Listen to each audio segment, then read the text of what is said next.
China and India stand as the two burgeoning economies globally.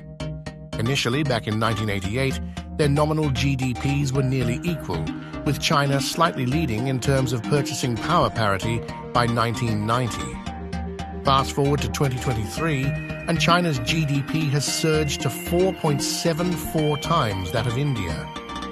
Remarkably, China breached the $1 trillion milestone in 1998, a feat India accomplished 9 years later in 2007, based on exchange rates.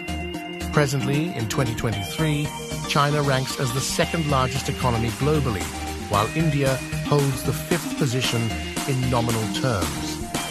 Together, these nations account for over half of Asia's GDP.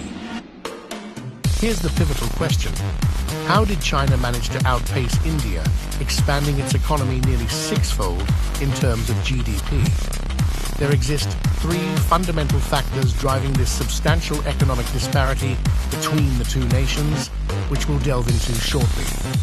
But before unveiling these factors, we kindly encourage you to subscribe to our channel, as your support means the world to us. Factor number one, labor force. India is the most populated country globally, but its workforce falls behind China's. The key is the labor force participation rate, or LFPR. India's LFPR is not only lower than the global average, but also significantly behind China's. In 2021, 75.8% of China's working-age population was part of its labor force, whether employed or looking for work. In contrast, only 51.3% of India's working-age population participated in the labor force. This disparity is mainly due to the significant difference in female labor force participation rates between the two countries. Female employment in India is much lower than in China, with women constituting only 24.6% of India's workforce compared to 70.8% in China. This rate is even lower than in poorer economies like Pakistan at 26% and Bangladesh at 40%. Other developing nations in the region with smaller economies have higher female labor force participation rates, with more than 50% of women in countries like Indonesia, Malaysia, Laos, Thailand, and Vietnam being part of the workforce. While India's working-age population is comparable in size to China's, its labor force is much smaller, mainly due to lower rates of female labor force participation. When will India surpass China's labor force? Not anytime soon. Estimates from the International Economic Association suggest it will take another 27 years for India to achieve that. It's projected that India will have more people in the labor force than China by 2051.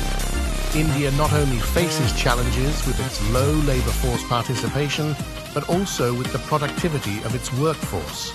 India's average human capital levels, which determine workforce productivity based on education and health outcomes, lag behind China and most regional peers. For instance, India's literacy rate in 2018 was 74%, trailing China by 97%. Despite not being alarming, India's education quality remains weak. This situation represents a missed opportunity for India. Without enough rewarding work for young people and women, a vast pool of talent will remain underutilized, and India's demographic dividend will remain more theoretical than practical.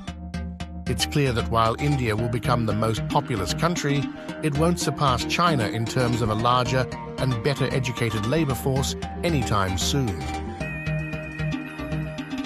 Factor number two, infrastructure. One of the often overlooked factors contributing to China's economic progress in recent decades is its extensive road infrastructure. China's highway network has grown significantly, expanding from around 50,000 kilometers in 2000 to about 160,000 kilometers by the end of 2020. This means that within just 2 decades, China added highways totaling 20% more in length than the entire U.S. interstate highway system, comprising approximately 40% of the country's roads. Similarly, India also tripled its highway network during this time, but the quality and scale are not as impressive. Indian highways are often narrower, less well-maintained, and constitute only a small fraction of the overall road system in the country. On paper, India appears to have a better road infrastructure due to its longer cumulative road network of 5.9 million kilometers, surpassing China's 4.6 million kilometers, but falling slightly short of the US at 6.7 million kilometers. India also boasts a higher density of roads per square kilometer of land compared to the US and China. However, this is partly because both the US and China are geographically larger than India. Despite these numbers, the quality of India's roads is notably poor. Only 3% are national highways, and 75% are only two-lane highways. Road congestion is common, maintenance is underfunded, and 40% of roads are still unpaved, with more than 30% of villages lacking access to all-weather roads. Various reasons, including funding constraints and project management issues, have been cited for India's insufficient investment in roads. Nonetheless, investing in road infrastructure can lead to rapid economic growth by creating jobs, boosting incomes, and increasing overall demand in an economy like India's, which has a surplus of labor and relatively low incomes. Moreover, improved roads enhance productivity by facilitating easier commuting, efficient supply chains, and streamlined transportation of goods to markets. Reduced transport costs, increased reliability in logistics, and minimized inventory storage needs are additional benefits of well-developed road networks. Despite India's current road infrastructure challenges, improvements over the past 2 decades have already contributed to increased productivity for businesses, highlighting the potential for further economic gains through enhanced road development. Factor number 3, politics.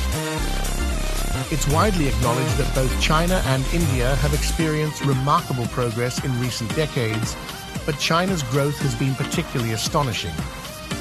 What accounts for this significant disparity? Once the government sets a course of action, there are minimal obstacles in its path.